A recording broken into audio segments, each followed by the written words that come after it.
আমিন হোসেন আর বিল্লাল হোসেন দুই ভাই। তাদের বাবা ছিল মাগুরা জেলার। তারা ছোটবেলায় অসহায় মা ও দুই বোনকে নিয়ে নেত্রকোনার বারহাট্টা উপজেলার আসমা গ্রামে একটি পুরাতন পোলট্রি মুরগের গড় জায়গাসহ খরিদ করে বসবাস শুরু করে। এর আগে এই পরিবারটি উপজেলায় একটি পরিত্যক্ত ঘরে থাকত বলে জানা যায়। আমিন বিল্লালের বাবার নাম শাহাবুদ্দিন। শাহাবুদ্দিন আরেক সংসার করে ঢাকায় থাকেন।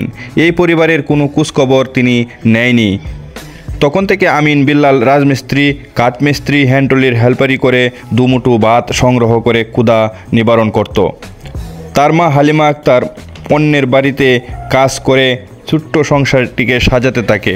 12 বছরের সংসার সাজিয়ে নিজের এক মেয়েকে বিয়ে দিয়ে গত বছর এই সাজানো সংসার রেখে তিনি এক অচেনা রোগে আক্রান্ত হয়ে মারা যায়। আজ 7 এপ্রিল সোমবার সকাল 10টায় তার সাজানো ঘরটি পুড়ে ছাই হয়ে গেছে। বারহাট্টা ফায়ার সার্ভিস অফিসের বরাত দিয়ে জানা যায়, বিদ্যুতের তার থেকে আগুন লাগার ঘটনাটি ঘটেছে। প্রত্যক্ষদর্শী মনির হোসেন বলেন, আমি প্রথমেই দেখি ঘরের উপর দিয়ে ধোঁয়া বের হচ্ছে। এরপর পল্লী বিদ্যুৎ ও ফায়ার সার্ভিসে কল করি। আইসি আয়া দিই তো আগুন, তখন আমি যাই চিল্লান দিয়েছি আগুন লাগে পড়ছে এরা বাড়িতে। মানে আইসি আয়া তো ঘরে তালা মারা। প্রথম আইসা কভারটা মধ্যে লাতিছি ভাবি শর্ট করছে কারেন্টে শর্ট করতে বাদে আবার চলে গেছি।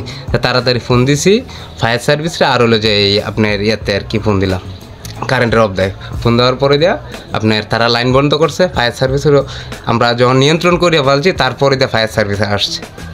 আমরা উপজেলায় হাসপাতালে কেউ করে, উপজেলায় কেউ করে, হাসপাতালে আমরা চাকরি বেকানি কাজ করিয়া তার মা দুই হাতে কিমচায়া জি হোটেলে অসহায় মাসে বাড়ি থাকতো কেন একটু বাসা ঘর বাড়ি করছে করিয়া দুই হাতে কিমচায়া জিনিসপত্র কইরা হয়ে গেছে। অনফাতে আগুন লাগিয়া তারা দিয়া ভাত খাইব, একটা কাপড় কিনবো, এ সমস্তটা নাই। ভুক্তভোগী আমিন হোসেন বলেন, আমরা সকালে কাজের উদ্দেশ্যে ঘরে তালা লাগিয়ে চলে যাই।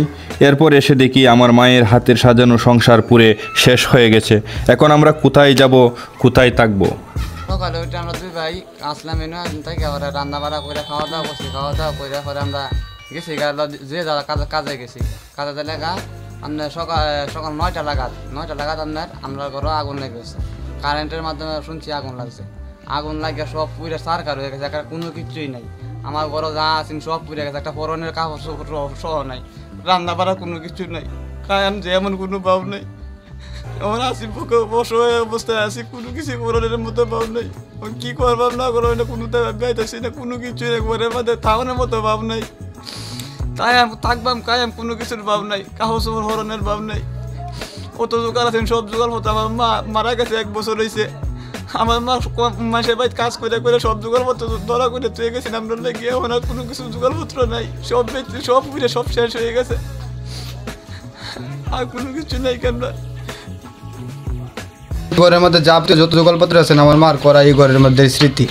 আমরা দুই ভাই কাজ করি। সকালে আমরা দুইজন একসাথে ঘুমেতে উঠলে বড় ভাই রান্না বাড়া করার পরে আমি শুয়ে আসছিলাম। পরে দেখছি যে কাজে বেরিয়ে যেতেছে, তখন আমারও ফোন দিয়েছে বেরিয়ে যাওয়ার জন্য। পরে আমি কী করছি, বড়ো ভাই গেছে পরে আমি ঘরটা তালা মেরা থুয়ে বের হয়ে গেছি। তো আধা ঘন্টা 1 ঘন্টা পরে আমার একজনে ফোন দিছে যে তোমাদের বাড়ি তো আগুন লাগিয়ে পুড়ে গেছে শুই না। সব ফেলে দৌড়ে দিয়ে যে বাড়ির মধ্যে রক্ষা করার মতো কোনো কিছুই নাই। পরের কাপড়গুলো যে 2টা কাপড় আসলে এইগুলো ছাড়া আর কোনো কিচ্ছু বাঁচানো যায় না, সব পুরো একবারে হয়ে গেছে, আর কোনো কিছুই নাই। এই যে ড্রাইভিং লাইসেন্স মাঝে সব পুরো একবারে মানে ব্যবহার করার মতো কোনো কিছুই নেই, একবার সব কিছু হারায় এখন আমরা বসে আছি। বারহাট্টা উপজেলা নির্বাহী অফিসার কবিরুল হাসান বলেন, আগুন লাগার বিষয়টি আমি শুনেছি, আমি সেখানে গিয়ে খোঁজখবর নেব। পরিবারটিকে ঘরের জন্য টিন ও অর্থ সহায়তার ব্যবস্থা করব।